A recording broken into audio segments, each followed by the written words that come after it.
I was speaking at the, I started as a speaker for the Mental Health Association, trying to end the stigma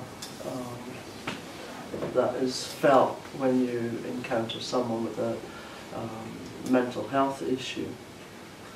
And it was really interesting,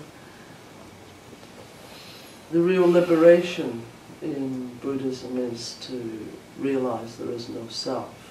And so I notice now when a feeling of self arises. And it was my first talk for the Mental Health Association. And I hadn't realized, I was thinking, you know, it'd be people I don't know. Stand up and talk about my past. And when I got in there, it was all the janitors and desk clerks from the Tenderloin Housing Clinic, most of whom knew me. And it was very interesting because, as I say, I'm free. I don't write these things down. I didn't have a talk written. I knew I had to stand up and talk about my mental health issues. And it was wonderful. I caught self coming rushing up there, you know, the idea of self, because immediately I thought, what will they think of me? My goodness, here usually they see me walking in with priest robes on. You know, there's the priest, you know. In fact, they know me so well that now if I walk past them, they say, "Oh, who died?" You know. So I noticed that all of this came rushing up. Now, this is a great way to tell if you're being affected by thoughts of self. There's no point in talking about this and then getting up and going up for the cup of tea and cookies without saying, well, how do you work with this? So, that's a great way to know when you're getting stuck on yourself. When something comes up, oh my goodness, I wonder what they're going to think of this. And that was a really obvious one. Of course, I was talking about my triumph over my mental health challenges.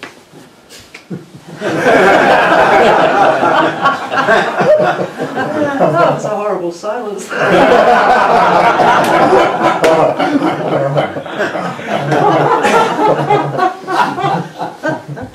Anywho, so my teacher, Zenke Blanche Hartman, she, you know, I would go in and complain about something. I said, "Do you know what that person said to me?" And she said, "Oh, that must be due to self." Because whenever I felt hurt, I mean, it was really annoying at first, I must admit. I didn't realize why she kept pointing this out. It's like, I came to tell you someone had been nasty to me, and you're telling me that's self-arising. What? I wanted her to condemn the other person. But every time something like that came up, every time I felt hurt or deprived or ignored, she said, that's your attachment to self. So gradually I began to try to just, you know, because really if someone comes in your face, it's very rarely actually about you anyway. I always say to my students, don't worry about what people think. They don't do it that often. We do tend to take a lot of things personally, which really there is no need, and that's one of the first steps to liberation. And that comes directly from what we're talking about interdependence. If you know, yes, there's this self, yes, there's this thing, you know, and simultaneously, can you hold two vastly different things in your mind? Simultaneously, it doesn't exist. So there is no need to protect against the slings and arrows of outrageous fortune. Remember, that's the symbolism of when the Buddha is sitting under the Bodhi tree, and you know, what's his name, Mara, the evil guy, comes and throws spears at him, and they turn into flowers and fall at his feet. Well, that's why the spears turned into flowers. So, much as it may be a bit of a dusty, dry concept, I would say that it's vitally important. And of course, we didn't get to read any of this. This is a wonderful teaching. If you Google Buddhist teaching on interdependence, I think was the second piece that came up. And I see all these bits I highlighted. These are all vital things that you have to know. And the title of it is The Central Concept of Buddhism, The Teaching of Interdependent Co-arising by Alfred Bloom.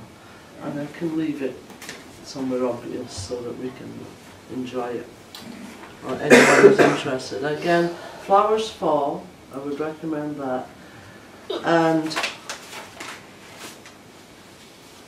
I also went to look online because something kept knocking at the back of my mind. Just one other aspect of this that I wanted to bring up. There was some wonderful research done at Harvard Medical School and the University at San Diego. I can't finish without mentioning this. You may have heard of this. Happiness is not the result solely of a cloistered journey filled with individually tailored self-help techniques. Happiness is also a collective phenomenon that spreads through social networks like an emotional contagion. You might find this very interesting. It's the latest scientific research.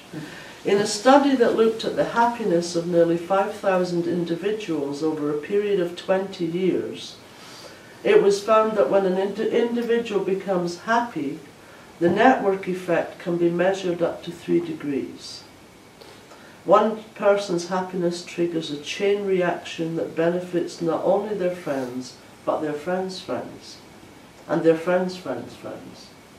The effect lasts for up to 1 year. The flip side, interestingly, is not the case. Sadness does not spread that way. We found that your emotional state may depend on the emotional experiences of people you don't even know, who are 2 degrees or 3 degrees removed from you. So this is the study that they've done that found that if you're happy, somehow your closest friends are happy.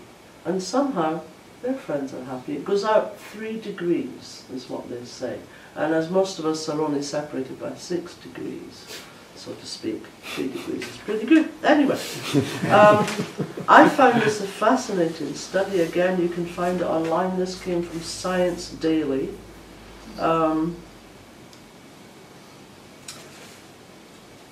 Let's see. When an individual becomes happy, a friend living within a mile experiences a 25% increased chance of becoming happy. A co-resident spouse experiences an 8% increased chance. Siblings living within 1 mile have a 14% increased chance of happiness. And your next door neighbours have a 34% chance.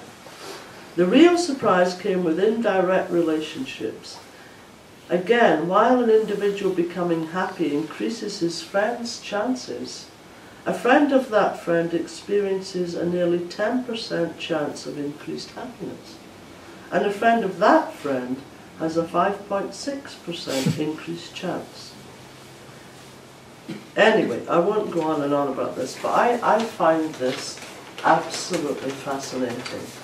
For all the things that we can intellectualize and the things we can study and all these wonderful teachings for thousands of years, here we are in the 21st century and suddenly we find out that happiness simply spreads from one person to the next.